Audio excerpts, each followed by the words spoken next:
नमस्कार। आज मैं फिर आपके सामने अपराध की एक और घटना लेकर आया हूं। आज के अपराध की घटना राजस्थान प्रदेश से है और हालिया भी है, बहुत पुरानी नहीं है। राजस्थान का एक जिला जो गुजरात की सीमा से लगता है, उसका नाम है सांचौर। सांचौर के मुख्य 4 रास्ता वहां कहते हैं चौराहे पर 7 अगस्त की शाम 5 बजे स्कॉर्पियो सवार शराब के बड़े व्यवसायी लक्ष्मण देवास की गोलियों से छलनी करके हत्या कर दी गई। हत्या करने वाले बदमाश मोटरसाइकिल से थे और जो वहाँ का सबसे बड़ा चौराहा, ये 4 रास्ता जिसे कहते हैं, वहाँ से करीब 100 मीटर की दूरी पर ही उन्होंने स्कॉर्पियो के भीतर बैठे लक्ष्मण देवासी को निशाना बनाकर, बिल्कुल अचूक निशाना बनाकर उनकी हत्या कर दी। शराब व्यवसायी था, बहुत ढेर सारे उस पर मुकदमे थे, राजस्थान में भी थे, गुजरात में भी थे।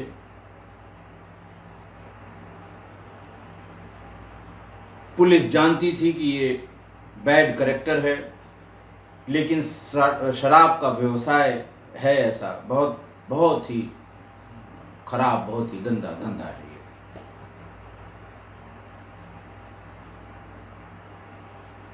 पुलिस फौरन मौके पे पहुंच गई, बड़ा हाहाकार सा मच गया सांचौर में और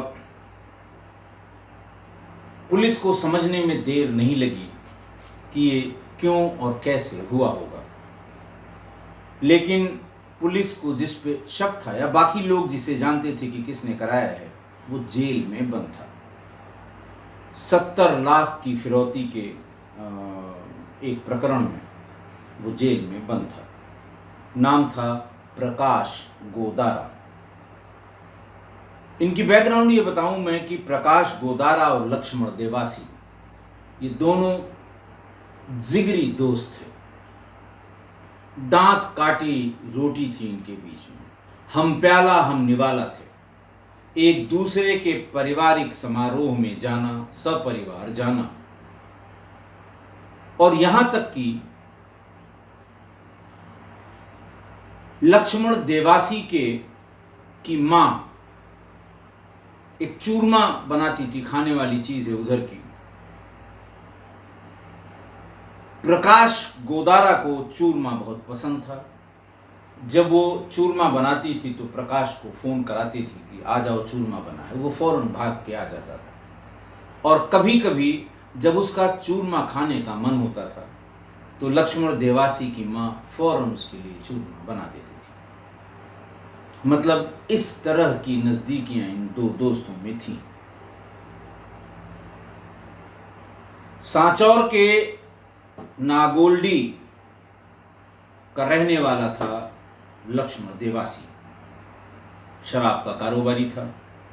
इस इलाके में शराब के ठेके लिया करता था। चूंकि ये बॉर्डर पर गांव है, गुजरात में शराबबंदी है, तो धीरे धीरे वो गुजरात में शराब की तस्करी करने लगा। पहले छोटे स्तर पर, फिर बड़े पैमाने पर। गुजरात के कई शराब तस्करों के संपर्क में आ गया। पहले गुजरात के उस इलाके में पंजाब की शराब अवैध रूप से इन्फिल्ट्रेट करके भेजी जाती थी और लोग इस्तेमाल करते थे। लेकिन सांचौर के यानी राजस्थान के बॉर्डर के जिले से जो शराब थी वो पंजाब के शराब के मुकाबले सस्ती थी। इसकी खपत ज़्यादा हुई तो पंजाब से आने वाली अवैध शराब बंद हो गई। गुजरात पुलिस की नज़र में लक्ष्मण देवासी बहुत बड़ा शराब माफिया, शराब तस्कर हो गया और उसके खिलाफ 50 से ज़्यादा मामले वहाँ दर्ज हुए। इसी दरमियान उसको प्रकाश गोदारा नाम के एक दूसरे शख्स का साथ मिल गया। एक ही ट्रेड के लोग, एक ही टेस्ट के लोग, एक ही बिजनेस के लोग, गंदे बिजनेस के, इल्लीगल बिजनेस के लोग, बड़ा इन लोगों में आपस में बहुत जल्दी बड़ा चुंबकीय आकर्षण होता है इनमें। प्रकाश गोदारा खुद भी एक शराब तस्कर था। वो शराब गोदारा, जिसके पिता का नाम ठाकराराम चितलवाना का रहने वाला था। ये पूरा इलाका गुजरात के बॉर्डर पर है। छोटे से गांव में पैदा हुआ प्रकाश गोदारा एक सामान्य परिवार से था। बड़ा हुआ तो किराना की एक दुकान घर वालों ने खोल दी। 4 पैसे कमाएगा, घर वालों का खर्चा चलेगा। लेकिन उसकी नज़र आसपास के ऐसे व्यापारियों पर पड़ी जिनका शराब का अवैध धंधा था। लग्जरी गाड़ियों में चलना, मोटी मोटी चेन पहनना, 4 से 10 आदमी राइफलधारी पीछे ले लेकर चलना। ये कैरेक्टर बड़ा आकर्षित करता है, चाहे वो शराब के बड़े व्यवसायी पैसे वालों का या फिर ऐसे नेताओं का। युवा मन को बड़ा आकर्षित करता है और यही प्रकाश गोदारा के साथ भी हुआ। प्रकाश गोदारा के मन में लंबी लंबी सबसे महंगी लग्जरी गाड़ियों में चलने का ख्वाब पलने लगा और उसने देखा कि शराब के व्यवसाय या शराब की तस्करी के अलावा इतना कम समय में, शॉर्ट टर्म में इतना पैसा कहीं नहीं कमाया जा सकता। इसलिए वो अपना शराब के कारोबार में घुस गया और शराब का पंजाब से गुजरात में जो जाने वाला रूट था वो प्रकाश के इलाके से ही जाता था। 4-6 लोगों के साथ गाड़ियों को रोकना, उनसे सौदेबाजी करना और धीरे धीरे पंजाब के तस्करों ने उसको अपना पार्टनर बना लिया और प्रकाश ने भी शराब की तस्करी का काम शुरू कर दिया। लक्ष्मण देवासी भी गुजरात ही शराब भेजने का काम करता था, लेकिन वो पंजाब की शराब नहीं, अपने राजस्थान की शराब, क्योंकि उसने बॉर्डर पर देशी शराब की दुकानों के ठेके ले रखे थे और वही शराब ज़्यादा गोदाम से ज़्यादा माल उठा के और उनको सीधे गुजरात भेजने लगा। चूंकि उसका व्यवसाय का टकराव शराब की इल्लीगल सप्लाई जो पंजाब से होती थी उससे था, लिहाजा लक्ष्मण देवासी ने प्रकाश गोदारा से संपर्क किया कि तुम क्यों पंजाब की उस शराब के चक्कर में पड़े हो, मैं तुमको सस्ती शराब राजस्थान वाली उपलब्ध कराता हूँ, तुम मेरे पार्टनर रहो और चूंकि तुम एकदम बॉर्डर पे रहते हो, गुजरात में इसको बेचो।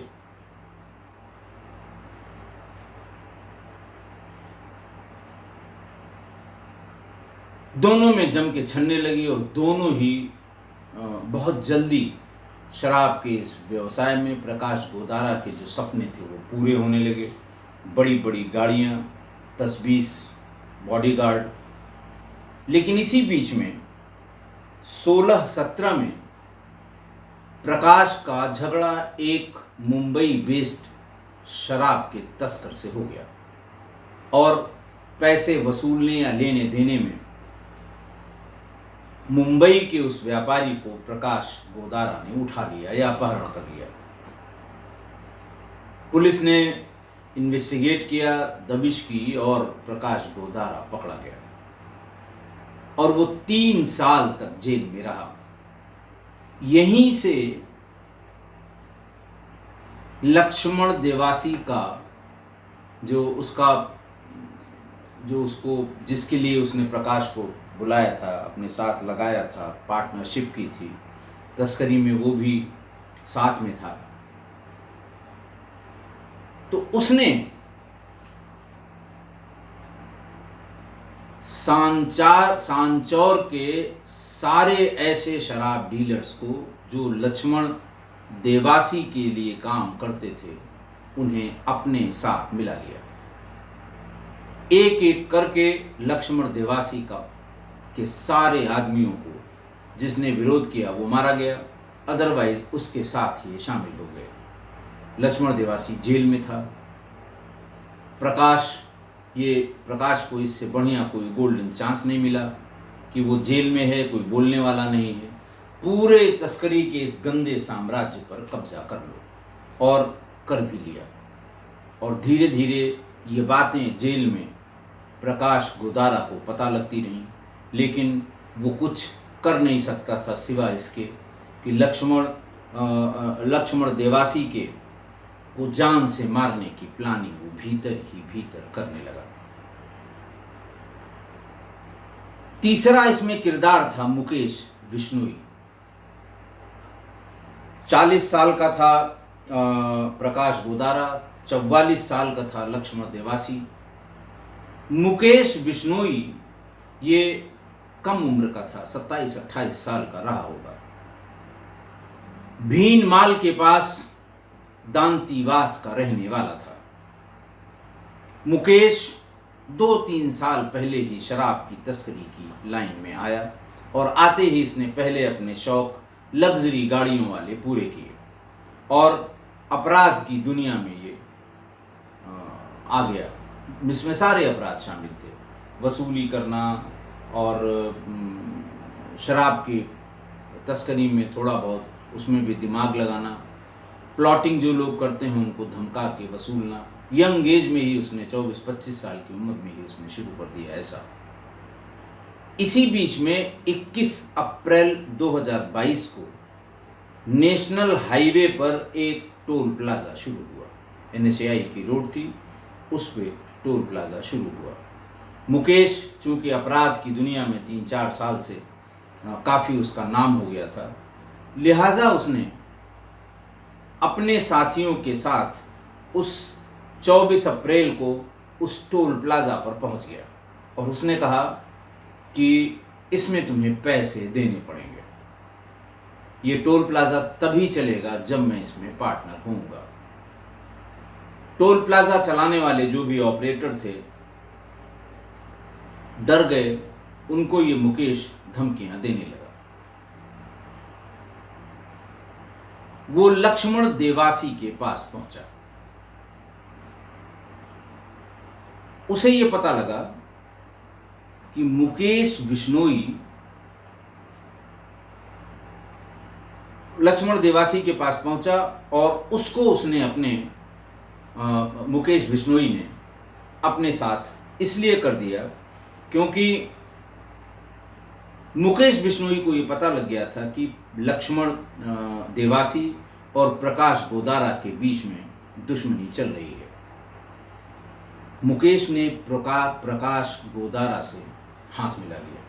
चूंकि टोल वाले ने लक्ष्मण देवासी को अपने साथ कर लिया था, बड़ा होने के नाते, बड़ा बदमाश होने के नाते, ज़्यादा पैसा होने के नाते, बड़ा दबंग होने के नाते, शराब के बड़े व्यवसायी होने के नाते, व्यवसायी के तस्कर होने के नाते कि इसके पास आदमी ज़्यादा हैं, और अगर ये हमारे साथ रहा तो फिर मुकेश हमारे पास नहीं आएगा। उसकी हिम्मत नहीं होगी कि वो बार बार टोल प्लाजा पर आकर धमकाकर और इसमें पार्टनरशिप मांगने लगे।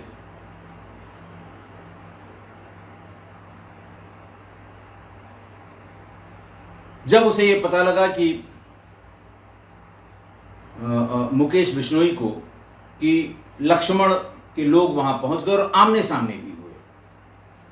एक बार जब अपना पूरी फौज लेकर उसने फिर चढ़ाई की टोल प्लाजा पे कि मैं तुमसे इतने दिन से कह रहा हूं कि तुम इसमें पार्टनरशिप मेरी दे दो और तुम नहीं मान रहे हो, तो ये दोनों आमने सामने हो गए। लक्ष्मण देवासी को पहले टोल प्लाजा वाले ने मिला रखा था। मुकेश बिश्नोई जब चढ़ा तो मुकेश बिश्नोई और लक्ष्मण देवासी के गैंग के बीच में आमना सामना हो गया। यही मुकेश बिश्नोई चाहता था और प्रकाश के लोगों को उसने अपने साथ मिलाया। दोनों का मकसद एक हो गया कि लक्ष्मण देवासी की हत्या करनी है। मुकेश बिश्नोई उस टोल प्लाजा पे कब्जा करना चाहता था।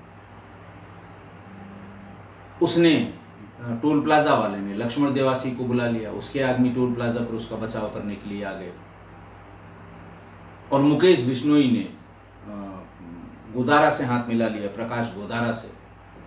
तो प्रकाश गोदारा के आदमी मुकेश बिश्नोई के साथ फिर से कब्जा करने के लिए टोल पर पहुंच गए और आपस में दोनों के बीच गोलीबारी भी हुई। फिर जेल से मैसेज जो आए उससे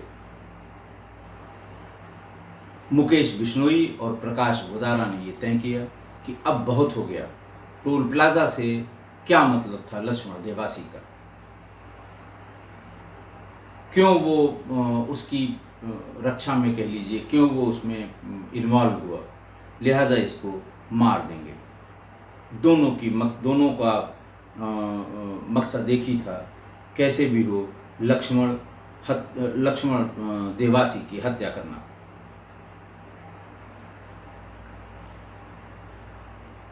विवेचना में पुलिस के सूत्रों से ये भी पता लगा कि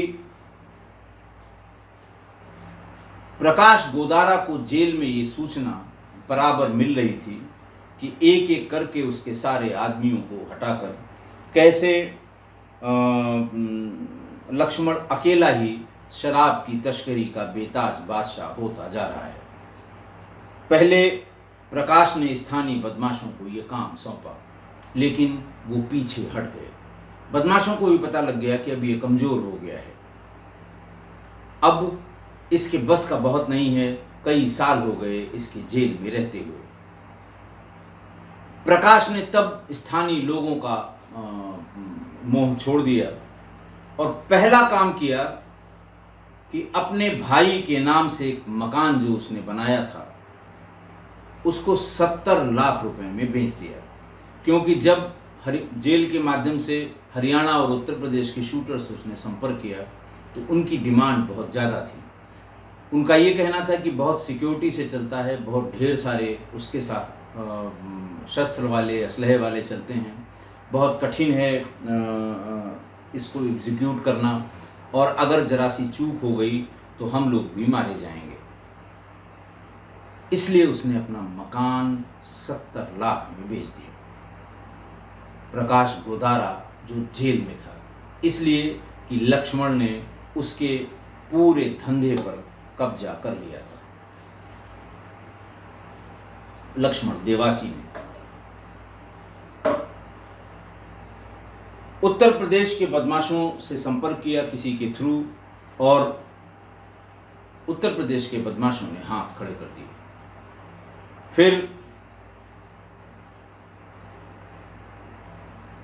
उसने एक अपने मित्र के थ्रू हरियाणा के ऐसे शूटर्स को बुलवाया जिनके लिए कहा जाता है कि उनका निशाना चूकता नहीं है, और उन्हें उस 70 लाख रुपए में से 20 लाख रुपए एडवांस में दे दिए कि बाकी तुम्हारा मुंह जितना खुलेगा काम होने के बाद मैं दूंगा, लेकिन ये जिंदा नहीं बचना चाहिए।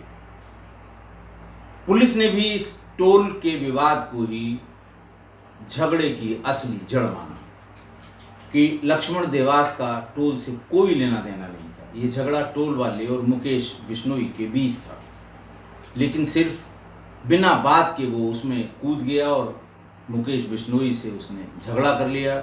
मुकेश बिश्नोई इसीलिए प्रकाश गोदारा के पास पहुंच गया।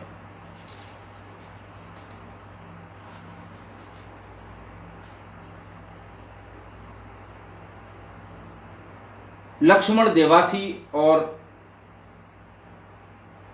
प्रकाश गोदारा के लोगों ने मिलकर 26 अप्रैल 2022 को टोल प्लाजा पर हमला किया।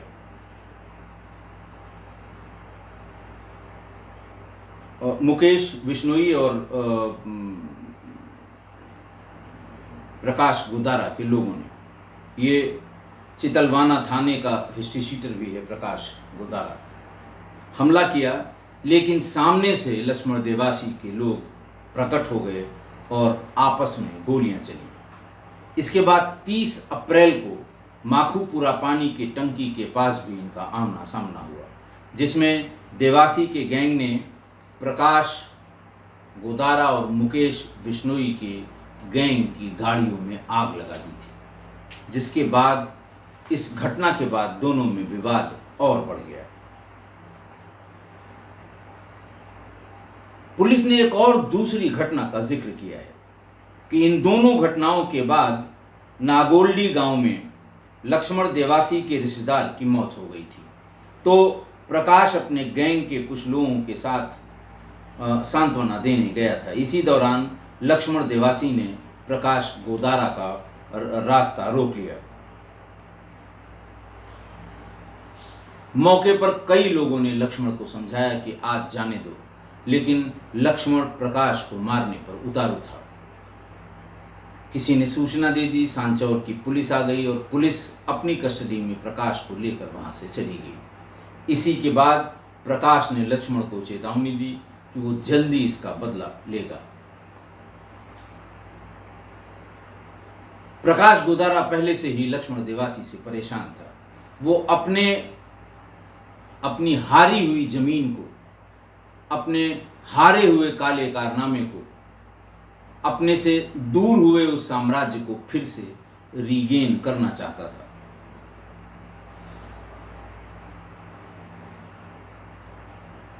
बहरहाल कई दिनों बाद पाली रेंज के आईजी राघवेंद्र सुहास ने पूरी घटना का खुलासा किया। जब मुकेश बिश्नोई गिरफ्तार हुआ और एक शूटर गिरफ्तार हुआ, तो उन्होंने बताया कि हमने 120B में प्रकाश गोदारा को भी इस हत्या में मुलजिम बनाया है और उसको जेल से वो प्रोडक्शन वारंट पर ले आए हैं। हरियाणा के जिन लोगों को 20 लाख रुपए पहले और 5 लाख रुपए उस दिन, जिस दिन ये घटना हुई थी, उस दिन भी दिया था। ये पूरी वारदात किस तरह से हुई, किसने फंड किया, कितना पैसा दिया, कहाँ दिया, इन सब का खुलासा श्री राघवेंद्र सुहास जो पाली रेंज के आईजी हैं उन्होंने किया था। मुकेश ने जिस बदमाश से संपर्क किया था उसका नाम भी पुलिस ने अपनी इस प्रेस कॉन्फ्रेंस में खोला कि उसका नाम विष्णु खुडाला था। विष्णु ने मुकेश को हरियाणा से 3 शूटर्स उपलब्ध कराए थे और इन्हीं तीनों ने उसकी हत्या की थी। एक आदमी और बीच में गिरफ्तार हुआ प्रकाश गोदारा के साथ, उसका नाम था तग सिंह, जो लक्ष्मण देवासी पर नज़र रखने के लिए, उसकी रैकी करने के लिए चुना गया था। वो कई दिनों से लक्ष्मण की रैकी कर रहा था और हरियाणा से बुलाए शूटर्स भी कई दिनों से बिल्कुल तैयार बैठे हुए थे। और हत्या वाले दिन यानी 7 अगस्त 2023 को तग सिंह ने सवेरे से ही लक्ष्मण देवासी का पीछा करना शुरू कर दिया और इन शूटर्स को 1-1 मिनट की जानकारी दे रहा था।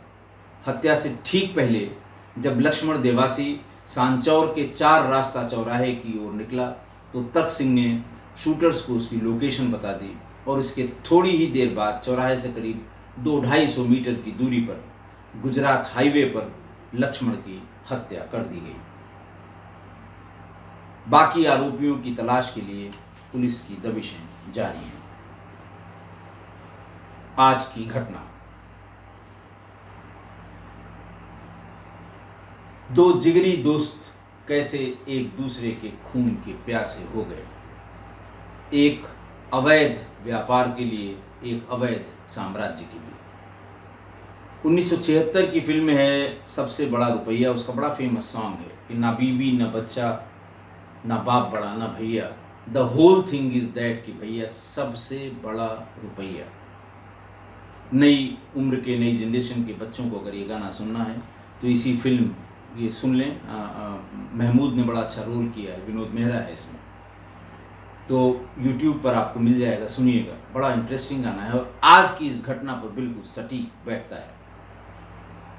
गुजरात के बॉर्डर के गांव जो राजस्थान में पड़ते हैं, वहाँ शराब की दुकान का ठेका हासिल करके, इसलिए कि ताकि स्याह को सफ़ेद किया जाए, अपने इलीगल जो ट्रांस बॉर्डर तस्करी है, ट्रांस बॉर्डर जो स्मगलिंग है, उसको वाइट में कन्वर्ट करने के लिए एन केन प्रकारेण बॉर्डर के दुकानों का ठेका ले लिया गया।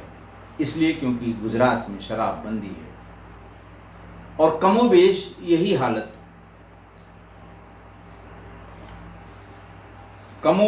यही हालत उत्तर प्रदेश की भी है। बिहार की सीमा पर बसे उत्तर प्रदेश के जो गांव हैं, वहाँ पर जितने भी शराब के ठेके ऑपरेट होते हैं, वो सब नीलामी किसी के नाम की हो, मिला किसी को, लेकिन जो ऑपरेट करते हैं वो इलाके के सबसे बड़े दबंग शराब माफिया और शराब तस्कर होते हैं। उनका संपर्क बिहार के तस्करों से है, क्योंकि बिहार में शराबबंदी है और ये शराब इसी माध्यम से, जैसे वो गुजरात और राजस्थान के बॉर्डर पर हुआ, ठीक वही बिहार की शराबबंदी के बाद उत्तर प्रदेश और बिहार के बॉर्डर के गांव के बीच में हुआ है। अच्छा, ये भी देखिए कि गुजरात में भी ये धंधा फलता फूलता है और उत्तर प्रदेश में भी फलता फूलता है। उसका कारण जो है वो अलग अलग स्टेट्स के टैक्स का जो स्ट्रक्चर है, GST का या और भी जो एक्साइज डिपार्टमेंट के टैक्स है, उसमें बड़ा डिफरेंस है। और यही कारण है कि हरियाणा की शराब नॉर्थ ईस्ट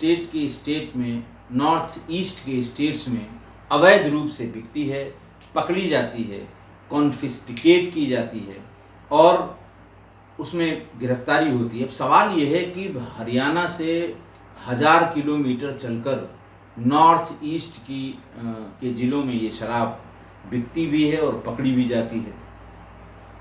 तो ये 1000 किलोमीटर जो पैदल यात्रा शराब की होती है, तो उसमें जितने डिपार्टमेंट इन्वॉल्व हैं वो सभी बहती गंगा में हाथ होते हैं, चाहे वो पुलिस हो, चाहे वो एक्साइज का डिपार्टमेंट हो। उन्हीं की कृपा से ये इतनी लंबी लंबी दूरी तय करती है ये अवैध शराब। और इसी अवैध शराब की वजह से, इसी अवैध शराब के अवैध धंधे की वजह से जिगरी दोस्तों के बीच इतनी नफरत पैदा कर दी इसने, लक्ष्मण देवासी और प्रकाश गोदारा के बीच, कि वो जानी दुश्मन बन गए और जेल में बैठे बैठे उसने लक्ष्मण देवासी की हत्या करा दी। और ये हमेशा होता रहा है, कोई नई बात नहीं है। आप उत्तर प्रदेश का उदाहरण ले लीजिए, यहाँ सबसे बड़ा शराब का सिंडिकेट चलाने वाले शराब माफिया पॉन्टी चड्ढा, जिसने इसी शराब के दम पे उत्तर प्रदेश में बहुत बड़ा साम्राज्य खड़ा कर दिया, मल्टीप्लेक्स सिनेमा का, मॉल्स का, जाने क्या क्या। और उसकी हत्या उसके सगे भाई ने घर के भीतर की। वही पैसा, हाय पैसा, मेरा पैसा, इसी चक्कर में शराब का व्यवसाय करने वाले जो तस्कर हैं, बड़े तस्कर हैं, उनको बड़ा आसानी से आप पहचान सकते हैं। बड़ी लंबी लंबी लग्जरी गाड़ियाँ, 8-10 गाड़ियों का काफिला, काला चश्मा लगाए हुए फिल्मी स्टाइल में बड़ी बड़ी सोने की चेन गले में लटकी हुई, दोनों हाथों में सोने के मोटे मोटे कड़े या चेन, 10 उंगलियों में हीरे की चमकदार अंगूठियाँ, पीछे की गाड़ियों से जैसे ही दरवाज़ा खुले खट से 6-6 फीट के काले रंग का सफारी सूट पहने हुए जो मुस्टंडे, वो खड़े हो जाएंगे। सामने वाला देख के डर जाएगा, जाने कौन आ गया। कहीं भी देख लीजिए, शराब के व्यवसाय में जो बड़े बड़े प्लेयर्स हैं वो ऐसे ही आपको मिलेंगे। अपनी सिक्योरिटी, गाड़ियों का काफिला, मुस्टंडे उनकी सिक्योरिटी में चलते हैं, भांति भांति की वो असलहे या वेपन रखते हैं। और ये सारा धन, ये चमक धमक, ये सोने की चेन, सोने के कड़े, बड़ी लंबी लंबी गाड़ियां, ये उन गरीब शराबियों का होता है जो दिन भर की कड़ी मेहनत के बाद शाम को गम गलत करते हैं। देशी शराब, सस्ती शराब। और लागत अगर 50 पैसे की है तो मिलती वो 50 रुपए में। इतना ज्यादा मार्जिन। और ऐसे तस्करों जैसे ही जीवन यापन करने के लिए या उनसे प्रेरित होकर ये नकली शराब का भी धंधा बड़े अपने प्रचंड शिखर पर है।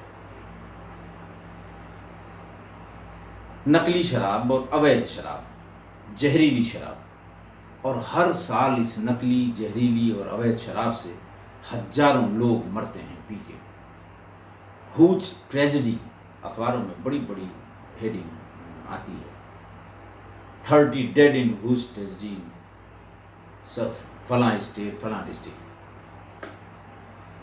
और इस जहरीली या नकली या अवैध शराब से मरने वाला गरीबों में गरीब आदमी ही मिलेगा आपको। फोटोग्राफ देखिए, वीडियोग्राफ देखिए, सब गरीबों में गरीब। हमने तो नहीं देखा आज तक कि इस जहरीली शराब से, या हूच ट्रेजेडी जिसे कहते हैं, उसमें कोई लग्जरी गाड़ी पर चलने वाला आदमी दिखा हो। महंगी शराब पिएगा, उसी अवैध धंधे से कमाए हुए पैसे से महंगी शराब पिएगा। तो इसी शराब की तस्करी और तस्करी से मिले अवैध पैसों ने दो दोस्तों में ऐसी दरार पैदा कर दी कि एक दोस्त ने अपना घर बेचकर अपने दोस्त को मरवा दिया। इसलिए गलत धंधे से कमाए पैसे के पीछे भागेंगे तो यही हश्र होगा। फिर तो जो होगा वो पैसे के लिए होगा, सामने कोई भी हो मारा जाएगा। आशा है आप मेरी इस बात से सहमत होंगे। आज के लिए इतना ही। बहुत बहुत धन्यवाद।